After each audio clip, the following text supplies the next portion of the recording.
Okay, let's see. What are we working on today? A bunch of stuff. We're going to talk about some new wheels I got from RC four-wheel drive. We're going to talk about some fixing of things on my Gladiator, and we're going to talk about how not to slice your tires. Yeah, let's go into that first for a second. I tried to swap some rings around. Uh, These are your standard 1.9 rings, and I try to, they go with the SSDs, standard 1.9 ring SSD like that.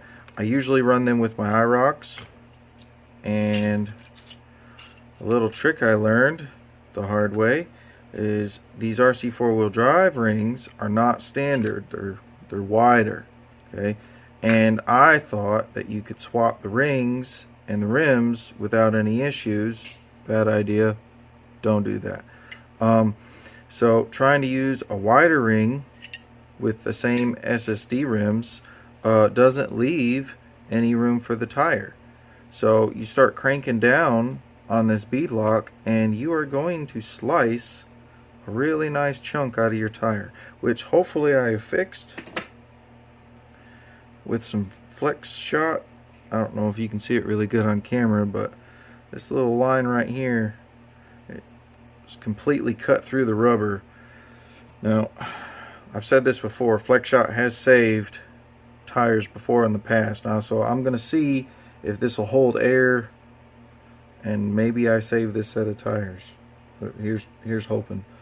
But we'll get into that here in just a little bit. I'm gonna see if that works or not. If it doesn't, I'll let you know. But onto some cooler stuff.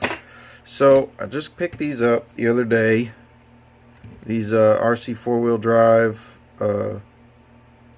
What did they call it? They're the Chevy Blazer rims, and these things are awesome, man. Really cool. You actually, speaking of that, I have to. Where is? Oh, there it is. Yeah. Another important thing about this, the screws that go in, you have to have this little socket, little tiny socket, to put your lug nuts in. Or not lug nuts, your I guess that would be kind of like lug nuts. But yeah, that's super scale, man. I love that. That's awesome. Really cool. Really awesome little hub covers. Uh-oh. Not stuck. What are we doing?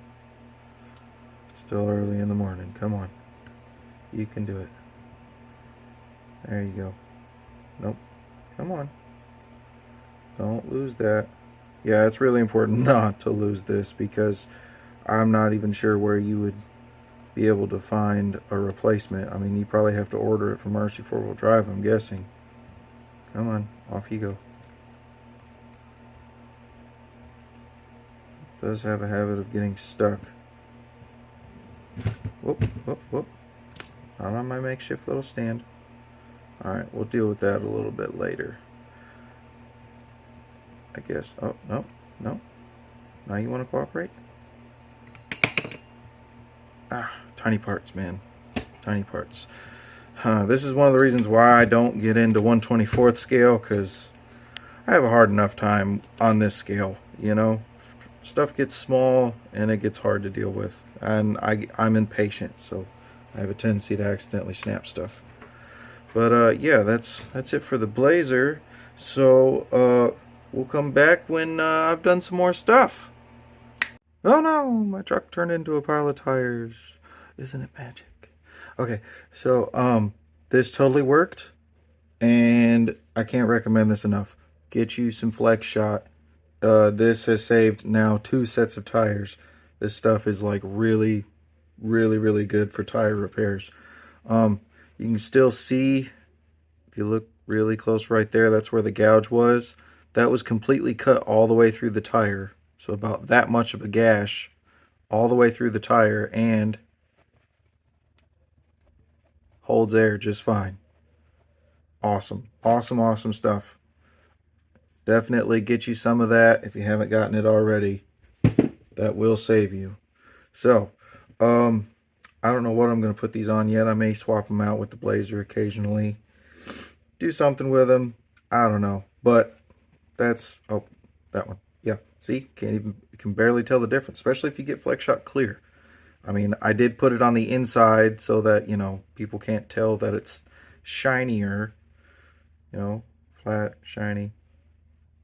Can't see too much of a difference really, but great for tire repair. Okay, moving on to the Gladiator. It's hard to tell, but this is Gladiator. So the quick little fix I did, it is quick. I wouldn't recommend actually doing this. You probably could clean it up a little nicer than I did. I just took another dead servo, same thing I did for the dig. I couldn't even get the servo arm to actually stretch over there.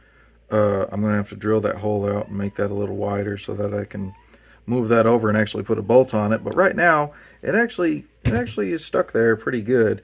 I've already went out and tested it.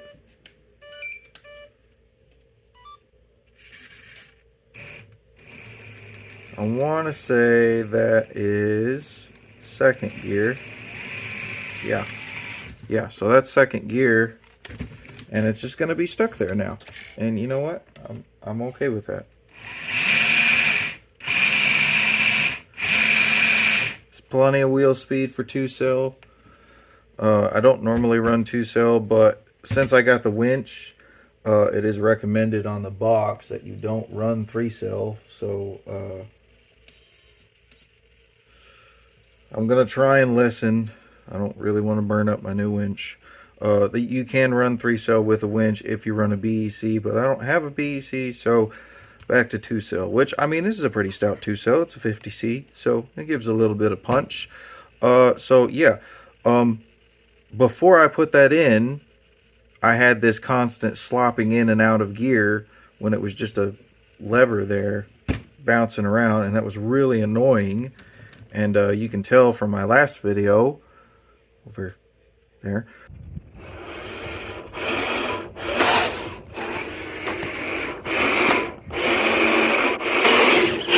Yeah, we're trying to fix that stuff. So that's really what we're doing here with that. So I'm going to fix that up and going to move on to some awesome scale items for the Zetros. So in case you're wondering, that's a pretty heavy truck. Last time I weighed it, I want to say it was around 20 pounds. I have to reweigh it just to make sure, but yeah, it's getting pretty hefty. Gonna be updating the electronics on this too. I got a, this is just Velcro. I moved the electronics from here to over here, which actually turned out to be really easy. I just drilled a hole in the back of my bed and changed the bed mounts to a center mount versus a wheel mount. I had initially wanted to make this a dump bed, but that just got to be too technical, and I beat on it too much to make it pretty and fancy and nice. So we're just trying to keep these electronics dry. I may need to get a receiver box at some point, but as long as I keep it in at least that deep of water, it should be fine. So and I have plans for maybe putting either a scale engine or a speaker sound system underneath that hood, so it sounds a little more scale. I love this truck. This truck is awesome. So what did we do? Oh, yes. All right. Now, I haven't heard of Exclusive RC till just the other day, but it seems to be they got some pretty cool scale items going on.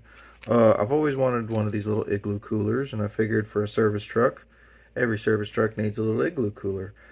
And I also got some more fuel canisters, because of course you're going to need more fuel canisters, and we're going to upgrade some electronics and then do some scale stuff. So let's get started on that stuff. Alright everyone, I think that's going to do it for today. All the ramblings and shenanigans and whatnot. Turned out pretty good. Like it. Looks awesome. Nice little scale features and everything. Fixing to get out there, go make some shorts for you guys. Be sure to like and subscribe. Channel's been growing a lot lately. It's awesome. I really appreciate it. So that's gonna be that for today. Let's see if we can go have some fun. Maybe not break anything.